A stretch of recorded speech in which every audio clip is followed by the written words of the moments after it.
Dad poured something into a glass of wine and handed it to me. "To my millionaire son," he said, flashing a mysterious smile. I thanked him, but quietly swapped my glass with his when he wasn't paying attention. 30 minutes later.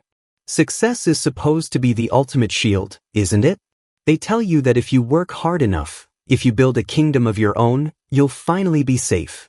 You'll be untouchable. My name is Ethan Caldwell. At 34, I had achieved what most people only dream of.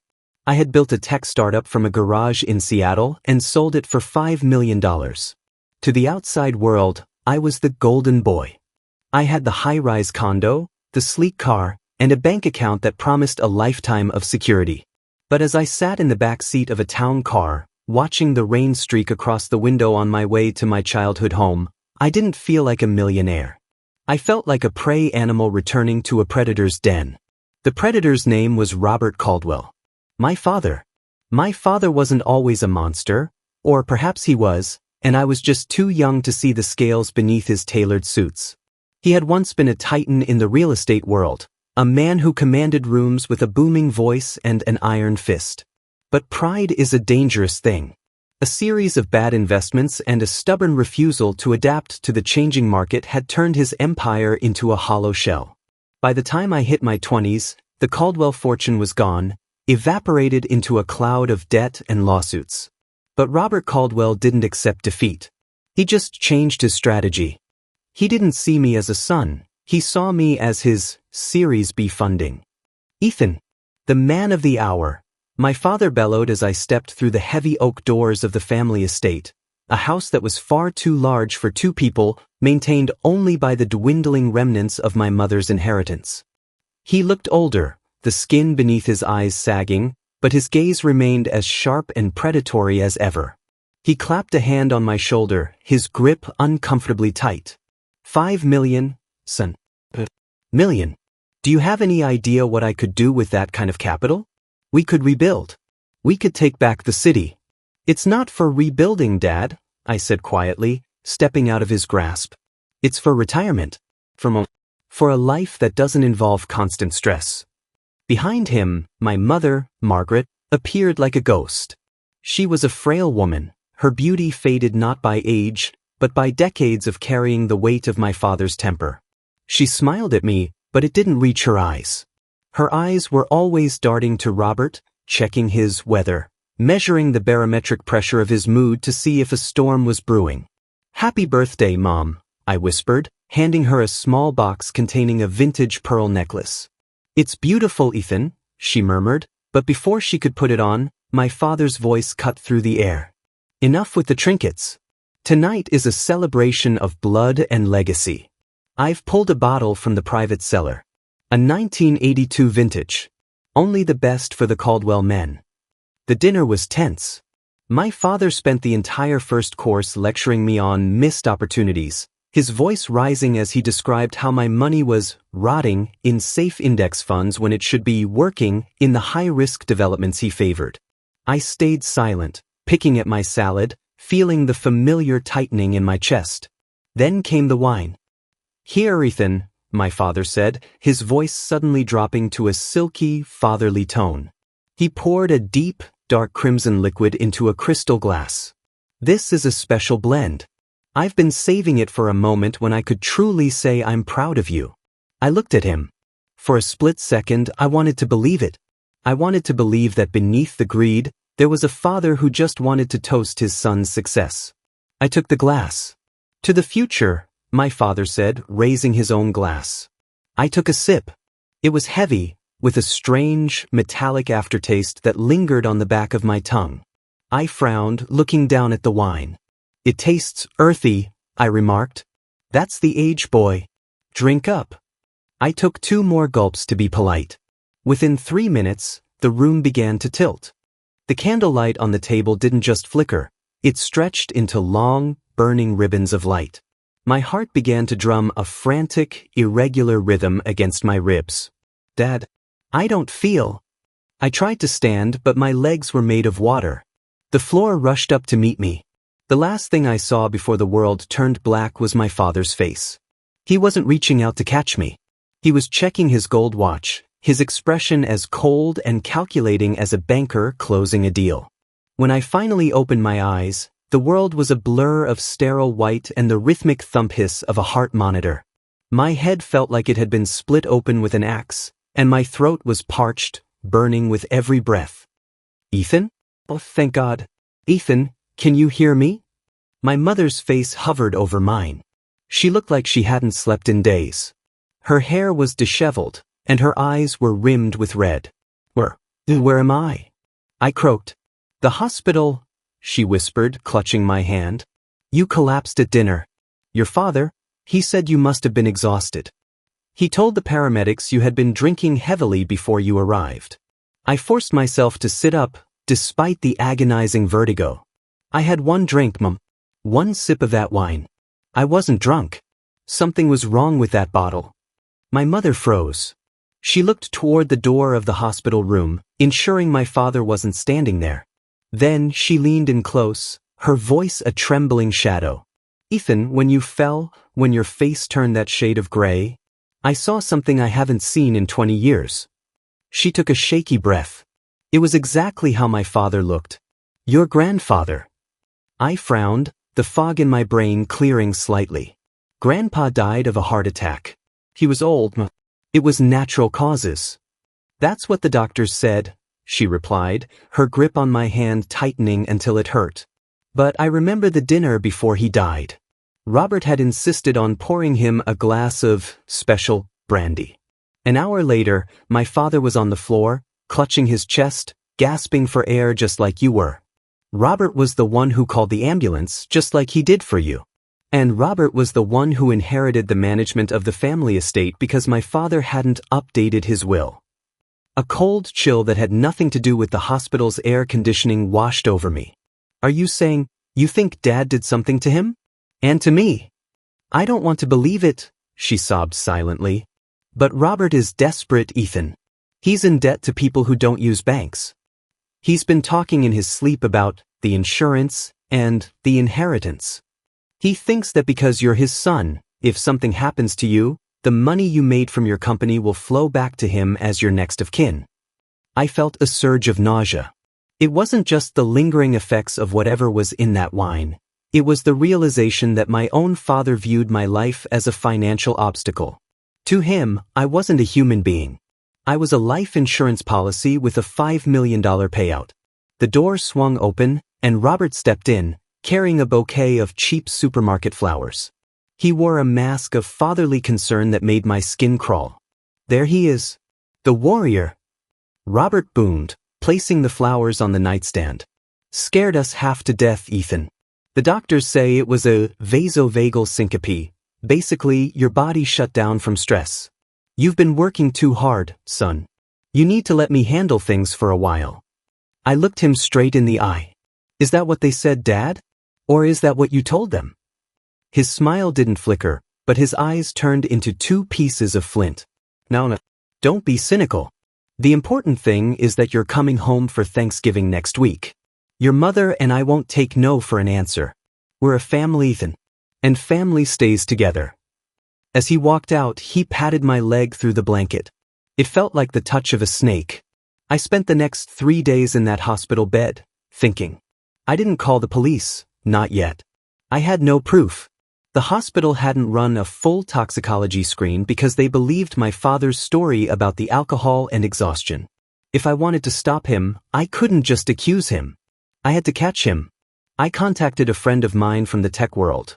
A guy who specialized in private security and high-end surveillance. I told him I needed two things. Hidden wearable camera disguised as a button and a small, airtight vial. What are you getting into, Ethan? My friend asked over the encrypted line. I'm going to Thanksgiving dinner, I told him. And I'm going to see what's really on the menu. The plan was simple, yet terrifying. I would return to the house. I would play the role of the recovering, dutiful son. I would wait for him to make his move. My mother was the wild card. I couldn't tell her the plan, she was too fragile, and my father would see the fear in her eyes. I had to protect her by keeping her in the dark. As the day of Thanksgiving approached, I felt like a soldier preparing for a suicide mission. But I wasn't going there to die. I was going there to bury the lies that had haunted my family for decades. Thanksgiving Day arrived with a sky the color of slate and a biting wind that whipped the dead leaves against the windows of the Caldwell estate. As I pulled into the driveway, my heart was hammering a frantic rhythm against my ribs, but my hands were steady. Hidden beneath the third button of my charcoal sweater was a pinhole camera, broadcasting a live feed to a secure cloud server. In my pocket, the empty glass vial waited like a silent witness. The house smelled of roasted turkey and rosemary, a scent that should have been comforting but instead felt like a trap. My mother greeted me with a frantic hug, her hands trembling. My father was already in the dining room, humming a tune as he polished the silver. He looked rejuvenated, almost giddy. "Ethan, sit. You look much better," Robert said, gesturing to the head of the table. "Tonight, we leave the past in the past. Tonight, we celebrate the future of the Caldwell name." We went through the motions of a traditional dinner. We passed the mashed potatoes, the stuffing, and the cranberry sauce. My father kept the conversation light, talking about his new ventures and how he was looking for a reliable partner to manage his affairs. He was buttering me up, preparing the ground for what he thought was my inevitable demise.